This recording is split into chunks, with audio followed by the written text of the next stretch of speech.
Board exam की date announce हो गई है। जी हाँ, 10th और 12th क्लास के बोर्ड के एग्जाम की डेट शीट आ चुकी है, जो कि अभी टेंटेटिव है, मगर ये उम्मीद करनी चाहिए कि लगभग यही डेट शीट फाइनल होगी, क्योंकि लास्ट ईयर भी 15 फरवरी से एग्जाम स्टार्ट हुआ था। इस साल चूंकि 15 फरवरी को संडे है, इसलिए एग्जाम ट्यूसडे यानी 17 फरवरी से ऑर्गेनाइज किया जा रहा है। तो ये मान के चलना है कि लगभग ये फाइनल ही है, बस इस पे फाइनल की मुहर लगनी बाकी है सीबीएसई की तरफ से। तो ये टेंटेटिव डेट शीट आया हुआ है, जिसे हर बच्चे को क्रॉस चेक कर लेना चाहिए सीबीएसई के ऑफिशियल वेबसाइट पे जाके। वहां जो नोटिफिकेशन आया है, वहां पे साथ ही साथ इसका अटैचमेंट है, आप चेकआउट कर सकते हो, अपनी डेट वहां से मैच कर सकते हो। अब थोड़ी सी बात कर लेते हैं उन बच्चों की जो इस साल एग्जाम की तैयारी कर रहे हैं। आपके पास लगभग 4 महीने का समय बचा है। जी हाँ, अक्टूबर, नवंबर, दिसंबर और जनवरी, फरवरी में आपके एग्जाम्स हैं, तो आखिरी के 15 दिन तो ऐसे बीत जाएंगे, पता भी नहीं चलेगा। तो इन 4 महीनों में मुझे किस तरह से प्रिपेयर करना चाहिए?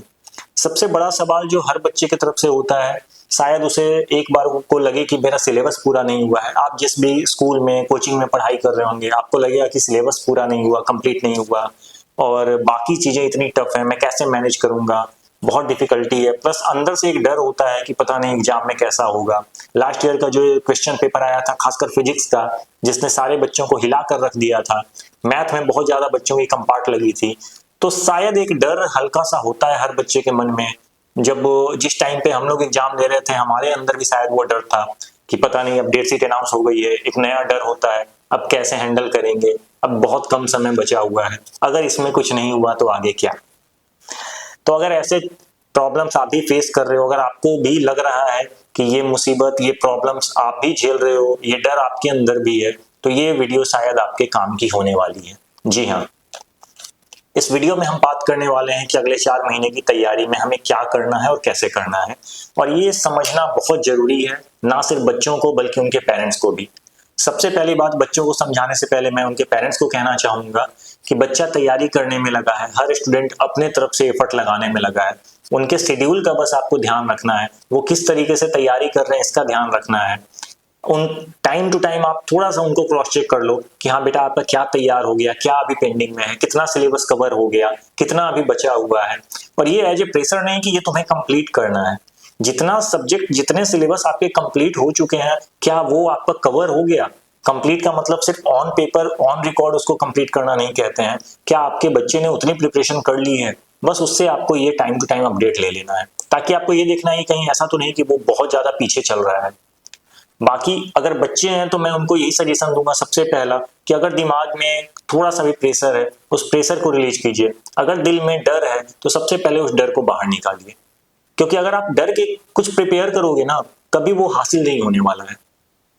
अगर आप सोच रहे हो कि ये डरते रहेंगे तो बहुत अच्छा रिजल्ट आ जाएगा, बहुत प्रेशर में पढ़ाई करेंगे तो बहुत बढ़िया रिजल्ट आ जाएगा, अगर मैं 12 घंटे पढ़ाई करूंगा तो मेरा रिजल्ट अच्छा आ जाएगा, तो ये सारी गलत फहमियां हैं। 12 घंटे पढ़ के या 18 घंटे पढ़ के आप रिजल्ट अच्छा नहीं ला सकते।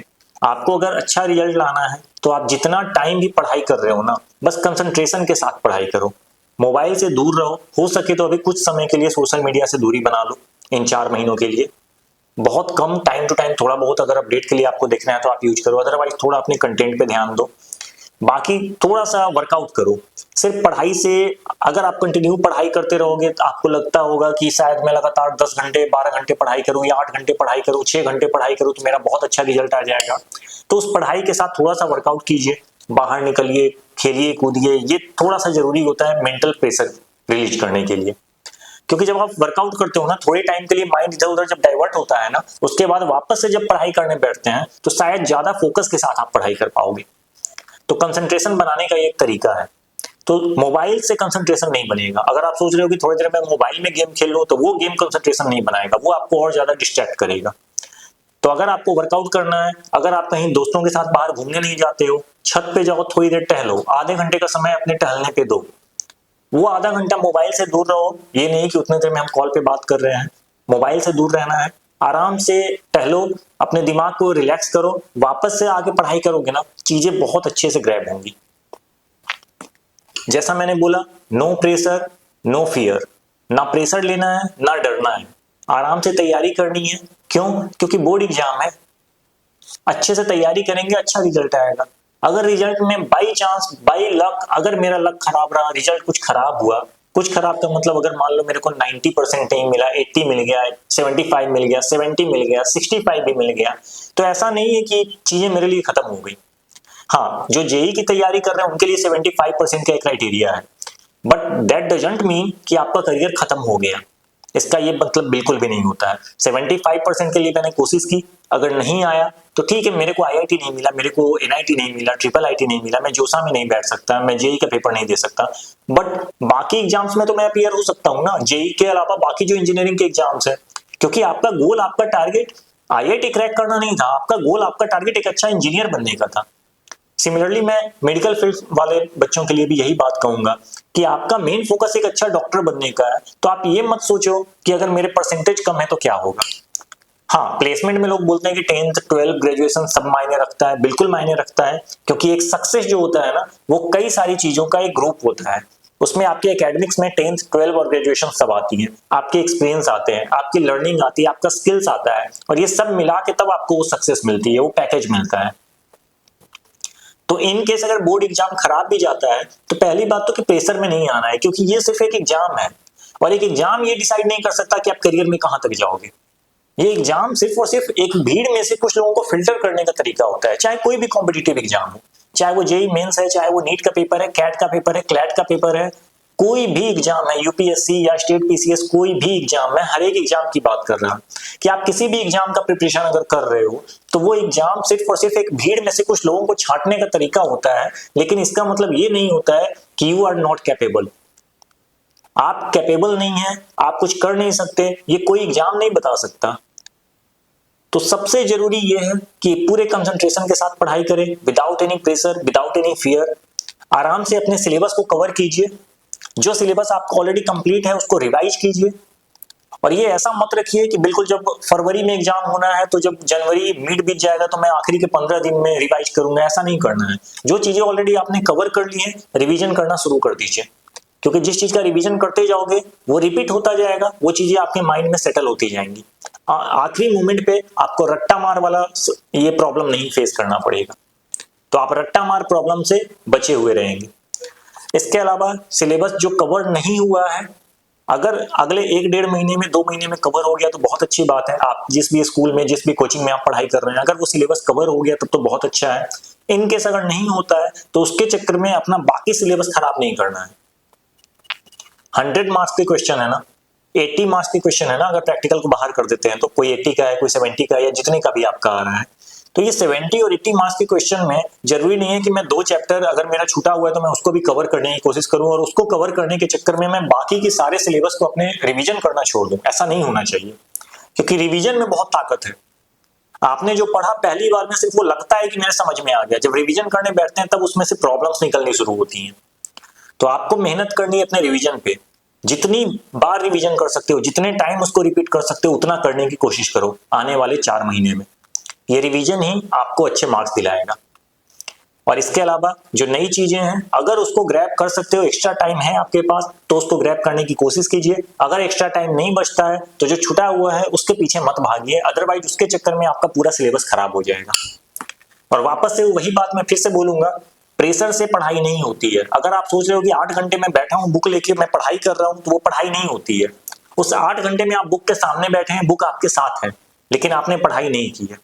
आपसे ज्यादा बेहतर नंबर वो बच्चा लेके आ जाएगा जो सिर्फ 2, 2.5, 3 घंटे पढ़ रहा होगा। तो ये लड़ाई नंबर की नहीं है। अच्छे नंबर ले आना सक्सेस की गारंटी नहीं है, और खराब नंबर होना आपके अनसक्सेसफुल होने का कोई प्रूफ नहीं है। तो नंबर कैसे आएंगे ये आपके हाथ में नहीं है, आपके हाथ में मेहनत करना है। तो मेहनत करने से पीछे नहीं हटना है, जितना मेहनत कर सकते हो करो। एग्जाम में जाकर जितना अपने तरफ से 100% इनपुट देने की कोशिश करो। आउटपुट क्या आएगा उसकी परवाह नहीं करनी है, जो आउटपुट आएगा वो देखा जाएगा। जैसा रिजल्ट होगा उसके हिसाब से आप आगे अपने कॉलेजेस सेलेक्ट करोगे, उसके बाद आगे बढ़ोगे, क्योंकि करियर यहाँ पे रुक नहीं जाता है। और यकीन मानिए अगर आप 60% से ऊपर जा रहे हैं ना, तो उसके बाद आपके लिए सारे स्कोप खुले हुए हैं। हाँ, कुछ एग्जाम में रिस्ट्रिक्शन है, जैसे जेई के अंदर 75% का रिस्ट्रिक्शन है, मगर मैंने क्या बोला, मैंने एग्जाम के लिए नहीं बोला, मैंने कॉलेज के लिए नहीं बोला, मैंने बोला कि किसी भी करियर में आप अगर 60% से ऊपर लेके आ रहे हो, देन आपके लिए वो करियर अपॉर्चुनिटी बनी हुई है। आपका टारगेट एक अच्छा इंजीनियर बनना है ना, अच्छा इंजीनियर आप बन के निकल सकते हो अगर आपके 60% में है तो। आपका टारगेट अच्छा डॉक्टर बनने का है ना, आपकी परसेंटेज कम भी है, अगर आप आगे मेहनत करोगे तो आप एक अच्छा डॉक्टर बन सकते हो, आप एक अच्छा वकील बन सकते हो, आप एक अच्छा साइंटिस्ट बन सकते हो, आप यूपीएससी क्रैक कर सकते हो, आप एसएससी, बैंकिंग, रेलवे, हर एक एग्जाम को क्रैक कर सकते हो। सिर्फ और सिर्फ कंसंट्रेशन का खेल है। सिर्फ और सिर्फ आपको अपने कंसंट्रेशन के साथ पढ़ाई करनी है। कई बार आपने कई सारे इंटरव्यू में सुने होंगे बच्चों को बोलते हुए कि मैं सिर्फ 8 घंटे पढ़ाई करता था, लेकिन वो किसी एग्जाम का टॉपर है। और बहुत सारे बच्चे 18 घंटे बैठे हैं फिर भी वो टॉप नहीं कर पा रहे हैं, क्योंकि 18 घंटे वो बुक के साथ बैठे हैं, उनके सामने बुक है मगर वो बुक के साथ है नहीं। वो फिजिकली बुक के साथ है, बुक उनके पास है, उनके हाथ में है, नोट्स उनके पास है, मगर उनका दिमाग उस बुक पे कंसंट्रेट नहीं कर पा रहा है। उनके दिमाग में कभी इंस्टाग्राम चल रहा है, कभी फेसबुक चल रहा है, कभी घर की बातें आ रही है, मम्मी ने ऐसे बोला, पापा ने ऐसे बोला, अच्छा मेरे घर में ये प्रॉब्लम है, वो प्रॉब्लम है, मुझे इसको सॉल्व कर लेना है। 10 तरह की बातें उनके दिमाग में चल रही है और वो किताब लेके बैठे हैं। तो ये चीजें नहीं करनी है। इन चीजों से बस 4 महीने के लिए दूरी बना के रखिए। पूरा का पूरा कंसंट्रेशन पढ़ाई पे। पढ़ाई के अलावा अगर आउटडोर कुछ गेम आप खेल रहे हो, बिल्कुल उसके ऊपर में आधा 1 घंटे का समय दो। अगर कोई आउटडोर गेम आप नहीं खेल रहे हो तो आधा घंटा टहलने पे समय दो। छत पे जाओ, अपने पार्क में जाओ, कहीं भी घूमो टहलो, वो आधा घंटा बिल्कुल फ्री माइंड से। उस आधे घंटे में कोई मिलता है, आप उसके साथ गप्पे लड़ाओ, वो आपके लिए ज्यादा बेहतर है, क्योंकि वो आपके माइंड को रिलैक्स करेगा। And then back to your study. उसके बाद आप पूरे कंसंट्रेशन के साथ बैठो और पढ़ाई करो। तो आराम से तैयारी कीजिए। जैसा मैंने आपको स्टार्टिंग में ही बताया कि 17 फरवरी से आपका एग्जाम होने वाला है, डेट शीट आई हुई है, तो लगभग यही फाइनल भी होने वाला है। 17 फरवरी से लेकर 15 जुलाई तक आपका एग्जाम होने वाला है। इसके बीच में आपके 10th के 12th के एग्जाम हो जाएंगे, 12th का कंपार्टमेंट भी आपका हो जाएगा, 10th का सेकंड अटेम्प्ट भी हो जाएगा। तो सबकी डेट शीट ऑलरेडी मेंशन की हुई है, सीबीएसई ने अपने पोर्टल पे डाल दिया है, वहां से एक बार इस डेट शीट को चेकआउट कीजिए। बाकी इस तरह के इंफॉर्मेटिव वीडियो के लिए चैनल को जरूर सब्सक्राइब कर लीजिए, ताकि इस तरह की इंफॉर्मेशन आपको मिलती रहे। अभी सीबीएसई की इंफॉर्मेशन आ गई है, देन अभी बहुत जल्दी जेईई मेंस का शेड्यूल आएगा, फिर आपके पास कई सारे इंजीनियरिंग एग्जाम के, मेडिकल के कई सारे एग्जाम्स की इंफॉर्मेशन आपको मिल जाएंगी, एमबीए के एग्जाम्स की आपको इंफॉर्मेशन मिल जाएगी, लॉ के एग्जाम की आपको इंफॉर्मेशन मिल जाएगी। और इस तरह के न सिर्फ एग्जाम की इंफॉर्मेशन बल्कि उसके अलावा देश दुनिया की बहुत सारी खबरें आपको इस चैनल पर मिलती रहेंगी। तो चैनल को सब्सक्राइब कर लीजिए, और जहां भी आपको लगता है कि हाँ इसको भी इस टॉपिक के बारे में जानना चाहिए, ये मेरा फ्रेंड है, ये मेरे फैमिली वाले हैं, ये टॉपिक इनसे रिलेटेड है, उनको जरूर ये वीडियो शेयर कीजिए। Thank you very much. Thank you everyone.